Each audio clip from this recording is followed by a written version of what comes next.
मोठी बातमी शॉर्टमध्ये. अभिनेता राहुल सोलापूरकरांनी छत्रपती शिवाजी महाराजांवर केलेल्या वादग्रस्त विधानावर आता त्यांनी माफी मागितली आणि दिलगिरीही व्यक्त केली आहे. ते म्हणाले की माझ्या हातून नकळत हे घडलं असेल तर मला माफी द्यावी आणि या विषयावर पडदा टाकावा. छत्रपती शिवाजी महाराजांबद्दल केलेल्या वक्तव्यावरून वाद निर्माण झाल्यानंतर आता अभिनेता राहुल सोलापूरकर यांनी त्यांची माफी मागितली आहे. छत्रपती शिवाजी महाराजांचा अपमान करण्याचा कोणताही हेतू नव्हता, तसा विचार कधीही मनात येणार नाही असंही ते म्हणाले. आग्र्याहून सुटका करताना शिवाजी महाराजांनी लाच देऊन स्वतःची सुटका केली होती असं वक्तव्य राहुल सोलापूरकर यांनी एका पॉडकास्टमध्ये केलं होतं. त्यानंतर राज्यातील विविध संघटनांनी, इतिहास अभ्यासकांनी आणि राजकीय नेत्यांनी त्यांच्यावर टीका केली होती. राहुल सोलापूरकर म्हणाले की 1.5-2 महिन्यापूर्वी एक मुलाखत दिली, त्या दरम्यान इतिहास आणि इतिहासातील रंजक गोष्टी कशा बनतात याबद्दल वक्तव्य केलं होतं. शिवाजी महाराजांची आग्र्याहून सुटका कशी झाली याबद्दल मी वक्तव्य केलं.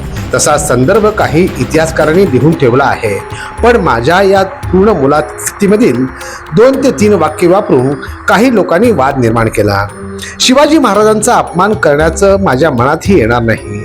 या मुलाखतीमध्ये बोलताना मी लाच हा शब्द वापरला, त्याविषयी दिलगिरी व्यक्त करतो असं राहुल सोलापूरकर म्हणाले. साम दाम दंड भेद या तत्वानुसार शिवाजी महाराजांनी काम केलं. त्याविषयी बोलताना महाराजांचा अपमान करण्याचा हेतू कुठेही नव्हता असंही त्यांनी स्पष्ट केलं.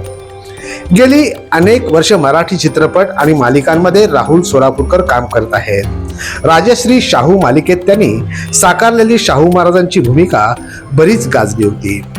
पण या सोलापूरकरांनी छत्रपती शिवरायांबद्दल वादग्रस्त वक्तव्य केल्याचा वाद हा पिक्चर सुरू झाला आहे. राहुल सोलापूरकर असो किंवा कोणी विचारवंत असो, पण आपल्या देशात असलेल्या संत महात्मे आणि त्याचबरोबर महापुरुषांवर वक्तव्य करताना 10दा विचार करणं गरजेचं आहे. नाहीतर मग वादग्रस्त विधान केल्यानंतर जो गदारोळ उडतो ते आपण पाहतच आहात.